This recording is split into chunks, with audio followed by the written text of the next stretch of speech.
Let's mic news at 9। ये है let's mic more than radio. आप सुन रहे हैं न्यूज़ 89 और समाचारों के साथ मैं महेश सिंह। भारत और चीन के बीच लिपुलेख दर्रे से 6 साल बाद सीमा व्यापार फिर शुरू हो गया है। उत्तराखंड के पिथौरागढ़ जिले के इस दर्रे से जून से सितंबर तक व्यापार का मौसम चलेगा। कोविड महामारी के कारण 2020 में यहां से व्यापार रोक दिया गया था। अब आवाजाही की तैयारियां पूरी हो चुकी हैं। माल ढुलाई अब सड़क मार्ग से होगा, न कि पारंपरिक जानवरों से।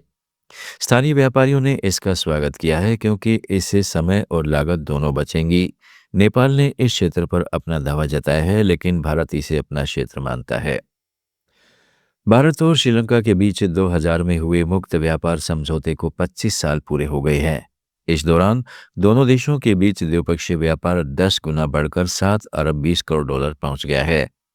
भारत अब श्रीलंका का सबसे बड़ा व्यापारिक साझेदार है, जबकि भारतीय निवेश 2 अरब 80 करोड़ डॉलर तक पहुंच चुका है। पर्यटन क्षेत्र में भी भारतीय पर्यटक श्रीलंका के कुल आगंतुकों का 23% है। हालांकि विशेषज्ञों का कहना है कि बदलते वैश्विक व्यापार परिदृश्य में यह समझौता अब पुराना पड़ गया है। नियमों में आधुनिकीकरण, सेवा में व्यापार खोलना और निवेश सुरक्षा जैसे सुधारों की जरूरत है, ताकि दोनों देश और मजबूत आर्थिक साझेदारी बना सकें। भूटान में समद्रुप जोंगखार के भारत भूटान गेट पर हाल के महीनों में व्यापारिक दिक्कतों और प्रशासनिक बाधाओं के कारण यात्रियों और व्यापारियों को परेशानी हो रही है, जिससे दोनों तरफ से बेहतर सुविधाओं और सहयोग की मांग बढ़ गई है। लंबी कतारें, जटिल कस्टम प्रक्रियाएं और ऊंचे करों जैसे मुद्दों के चलते व्यापार प्रभावित हो रहा है।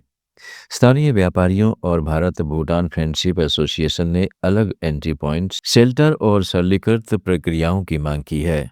दोनों देशों के बीच सहयोग बढ़ाने और बुनियादी ढांचे के सुधार से सीमा पार आवागमन को आसान बनाने पर जोर दिया जा रहा है। बांग्लादेश की पूर्व प्रधानमंत्री शेख हसीना ने कहा है कि उनकी गैर मौजूदगी चुप्पी नहीं है। आवामी लीग की 77वीं वर्षगांठ पर अपने संदेश में उन्होंने कहा कि भले ही वे दूर हैं, लेकिन बांग्लादेश की जनता के साथ हैं। हसीना ने आरोप लगाया कि मौजूदा अंतरिम और बीएनपी सरकार के तहत आवामी लीग पर प्रतिबंध, झूठे मुकदमे, गिरफ्तारियां और दमन जारी है, जो लोकतंत्र पर हमला है। आवामी लीग का इतिहास जनता के संघर्ष से जुड़ा है और लोकतंत्र, मताधिकार तथा मुक्ति संग्राम की भावना को बहाल करने के लिए संघर्ष जारी रहेगा। भारतीय रेलवे की कंपनी राइट्स लिमिटेड अगले 2 महीनों में बांग्लादेश रेलवे को 20 यात्री कोच वाली पहली रैक सौंप देगी। यह 200 ब्रॉडगेज कोचों की बड़ी डील का हिस्सा है, जिसके तहत जून 2026 से दिसंबर 2027 के बीच सभी कोच बांग्लादेश पहुंच जाएंगे।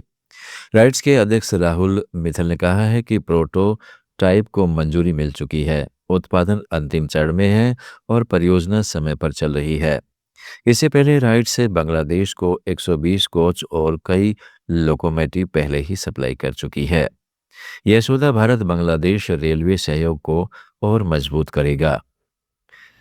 नेपाल पुलिस की काठमांडू घाटी अपराध अन्वेषण कार्यालय की टीम ने काठमांडू मेट्रोपॉलिटन सिटी 25 के थाहिती इलाके में 33 साल के भारतीय नागरिक अमितिर गोंडाघाली को अवैध नेपाली मुद्रा, अमेरिकी डॉलर, सोना और चांदी के साथ गिरफ्तार किया है।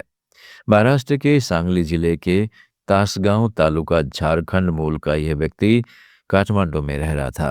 पुलिस ने अवैध सामग्री जब्त कर ली है।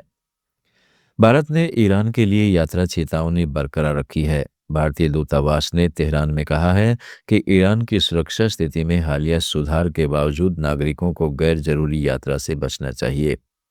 दूतावास ने भारतीयों से सतर्क रहने, स्थानीय घटनाक्रम पर नजर रखने और दूतावास में अपना पंजीकरण कराने की अपील की है और कहा है कि वे आपात स्थिति में दिए गए संपर्क नंबरों पर संपर्क करें। क्षेत्रीय तनाव के बीच भारत की यह सलाह जारी है।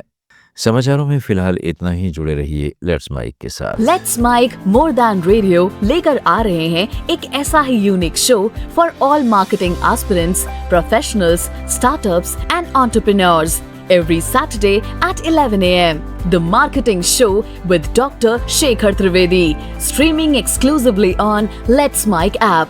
And YouTube channel. इसे रेडियो पे सुनने के लिए डाउनलोड करें लेट्स माइक ऐप